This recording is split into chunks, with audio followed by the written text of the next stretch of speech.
Okay, greetings everybody. Just wanted to give you just a couple minutes. I want to explain exactly what you're doing with the personal balance scorecard and then the personal balance scorecard presentation. So the PowerPoint slide I just posted hopefully will really explain exactly what the one-page personal balance scorecard assignment is.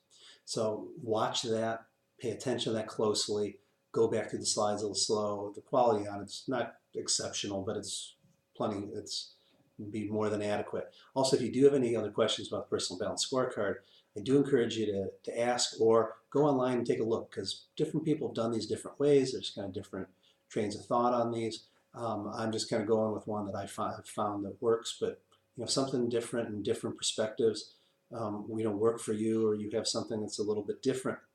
That's completely fine. So that's not a problem. What I want to take a few minutes to explain here, though, is really what your presentation should be.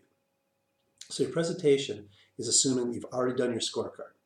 So that now what the presentation is about is presenting the scorecard to the rest of the class. So you're going to make a video or a voiceover PowerPoint, something to explain exactly what your personal balance scorecard is doing. To do that, it's very important that you really get to the point. You can't probably explain the whole scorecard.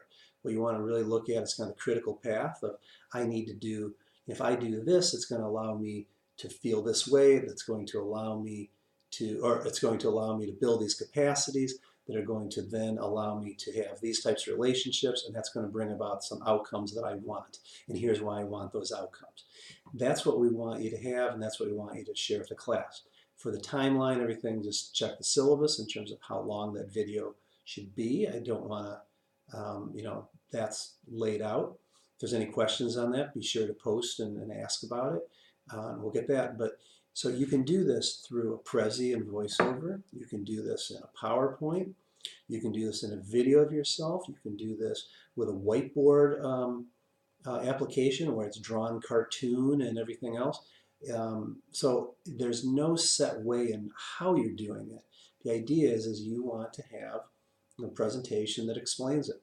So obviously you probably need to show it and explain it to do a good job, because it's going to be hard for people to figure it out if they can't see something that you're doing. Also, so the Prezi link that I provided shows my scorecard, and then it really just shows what that is are the graphics that when I stand and do it that I would show. So if you picture then putting a voice in with it, that's what the presentation would be. And I could go through and explain that to you in about 3, 4, 5 minutes, depending on how long I wanted to take. But you want to keep your path simple. You want to keep what you're doing very straightforward and really cut through the rest of your stuff on your scorecard. You don't need to talk about every measure. You don't need to talk about every initiative.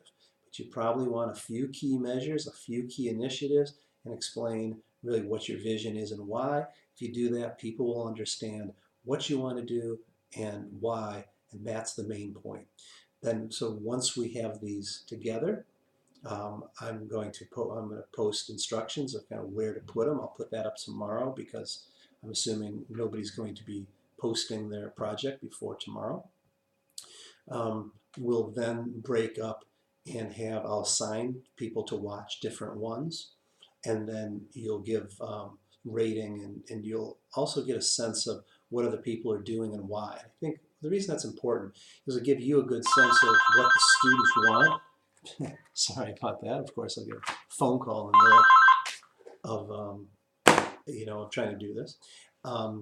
But it'll give you a good sense of what your students are, your fellow classmates are about, why they're in the program, what they want to accomplish, and also may give you a sense of, yeah, that's something, that would be really important for me. I should consider some more things to do with this as well.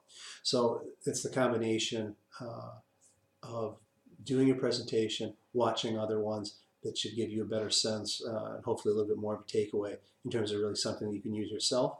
Ultimately, it becomes part of your individual development plan, which ultimately becomes really what you want to do for your career and what you want to accomplish out of it. So that's what I talk about, that really the important part is figuring out what you want to do and why. Once you know that, a lot of these other pieces fall into place pretty easily. So I'll post this video. Any questions, any comments, please feel free to share, and we will be interacting with you again soon.